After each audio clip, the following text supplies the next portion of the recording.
राधे राधे साथियों। आज का प्रश्न डॉक्टर विवेक जी ने प्रेमानंद जी महाराज से पूछा। डॉक्टर विवेक कहते हैं, महाराज जी, इस दुनिया में जहाँ सफलता, धन और प्रतिष्ठा ही सब कुछ मानी जाती है, वहाँ क्यों है कि जिसके पास सब कुछ है वही व्यक्ति अक्सर आंतरिक अशांति से जूझता है, जबकि जिसके पास न्यूनतम साधन है वह कहीं अधिक आनंद में दिखाई देता है।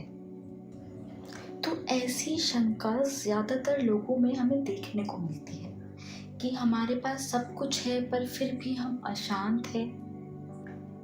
तो चलिए इसे ऐसे समझते हैं, हम मानते हैं कि ज्यादा साधन, कि हमारे पास जितने ज्यादा साधन होंगे उतना ज्यादा सुख हमें मिलेगा।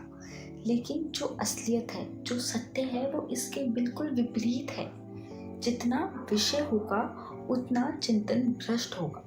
भ्रष्ट का अर्थ है मतलब कि उतना जो चिंतन है वो कम होता जाएगा, वो गिरता जाएगा। जितना मन भोग में डूबेगा उतना अध्यात्म से दूर होगा, और जितना मन त्याग की ओर बढ़ेगा उतना अध्यात्म के करीब आएगा। इसीलिए असुविधाजनक जीवन में अक्सर हमने देखा है कि भगवान का आश्रय होता है, और जो सुविधाजनक जीवन रहते हैं उसमें धन, पद और भोग का आश्रय ज़्यादा होता है। और ध्यान रखिए, धन, पद, भोग ये सब नाशवान है। इनसे जो सुख मिलेगा वह अस्थायी होता है, इसलिए अंत में अशांति ही शेष रह जाएगी।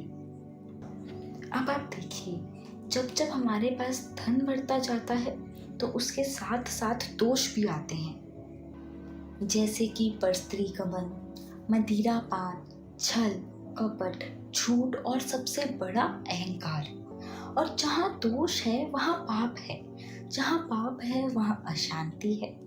इसलिए अशांत व्यक्ति सुख का अनुभव नहीं कर पाता।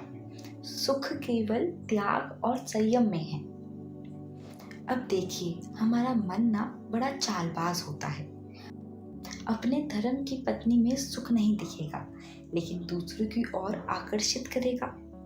अपने पास धन में संतोष नहीं दिखेगा, लेकिन और पाने की लालसा जगाएगा।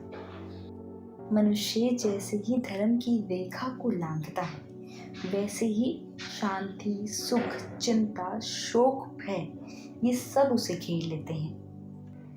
लेकिन जिस व्यक्ति ने धर्म की मर्यादा में रहकर भोग का सेवन किया, उसे धीरे धीरे समझ आ जाता है भोगों में सुख नहीं है, और ये समझ ही वैराग्य को जन्म देती है। तो धन भोग से नहीं, भगवान के चरणों के आश्रय से शांति मिलती है। वही जीवन सफल है जो अंत में भगवान धाम की ओर अग्रसर हो जाए। राधे राधे साथियों।